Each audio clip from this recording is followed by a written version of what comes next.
Existe uma figura no Japão que muitas vezes é comparado como Jesus japonês. Até o seu nascimento tem várias semelhanças com o nascimento de Cristo. Hoje nós vamos falar sobre o príncipe Umayado, o homem que, além de milagres, fez a primeira constituição do Japão.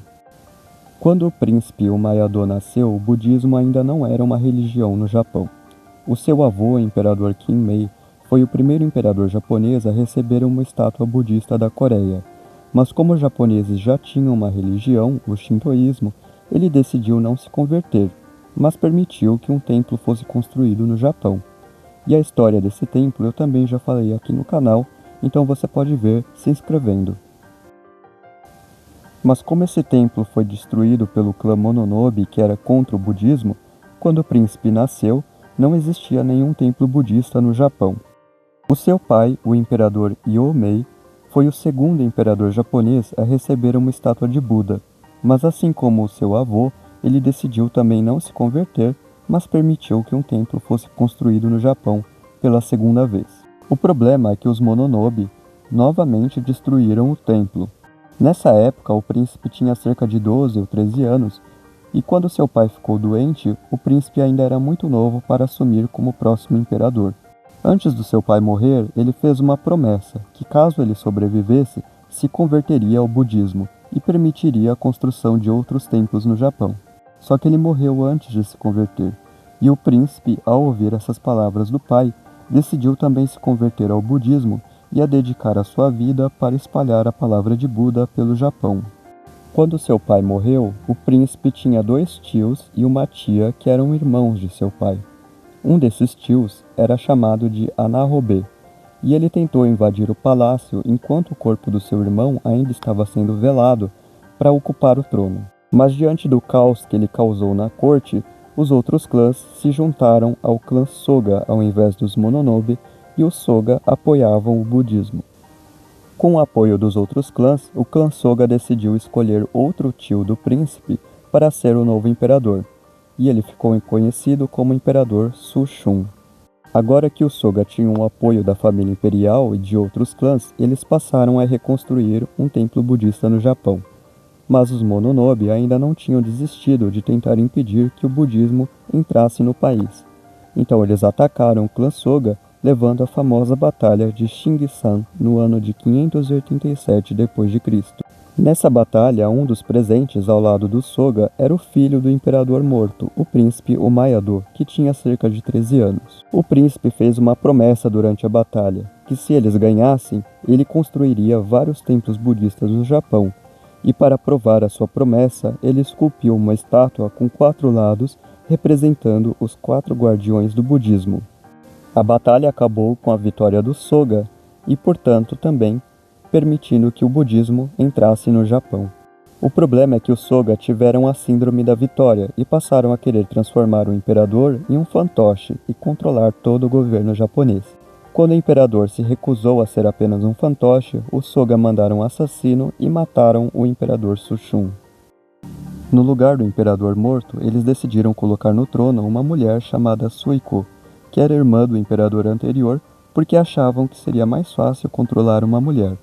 Mas a imperatriz não aceitou esse papel submisso e desde o começo tomou o controle do governo, se recusando a aumentar as terras do Soga e não deixando que eles controlassem a corte.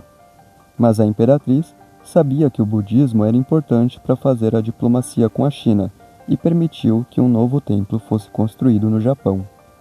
E ao invés de governar sozinha, ela resolveu chamar o seu sobrinho, o príncipe Umayado, que era um grande apoiador do budismo, para ser o seu regente, o que na época seria equivalente a um cargo de primeiro-ministro.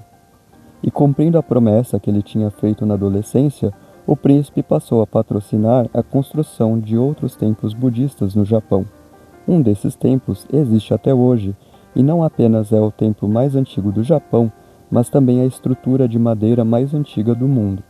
Mas o príncipe não parou na construção de templos. Durante o governo da sua tia como imperatriz, a China estabeleceu relações diplomáticas com o Japão e permitiu que estudantes japoneses fossem aprender o budismo, a filosofia e a política chinesa.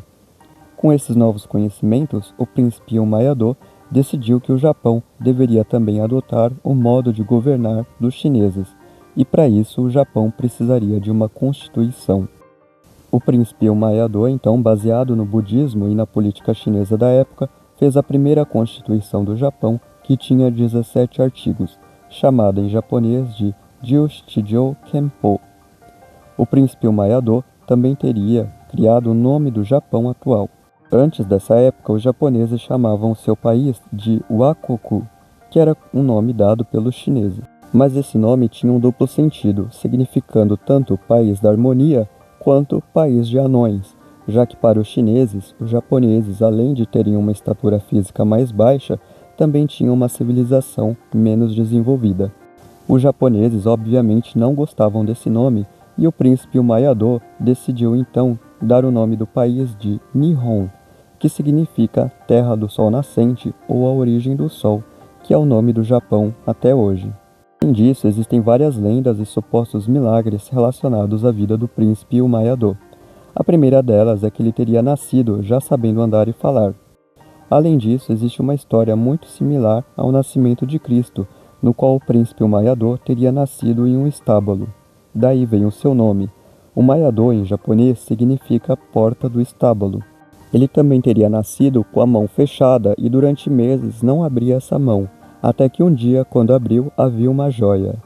Também se diz que ele tinha um cachorro que entendia a palavra dos humanos e sabia recitar sutras budistas. Outra história muito similar do príncipe Umayado com histórias da Bíblia, especialmente a de Lázaro, é no qual o príncipe Umayado teria encontrado um homem muito pobre que não tinha o que comer. Ele então deu a sua comida para o homem, mas ele morreu alguns dias depois. O príncipe, ao saber disso, mandou construir um túmulo para o homem. Mas depois de alguns dias, quando abriram o túmulo, não havia nenhum corpo dentro, apenas um manto que o príncipe havia deixado para ele. E já que estamos em clima de Copa, também existe uma lenda ou um suposto milagre feito pelo príncipe Umayado relacionado ao futebol.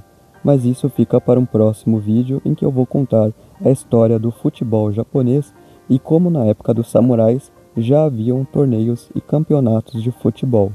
Então não se esqueça de se inscrever no canal para não perder esses vídeos.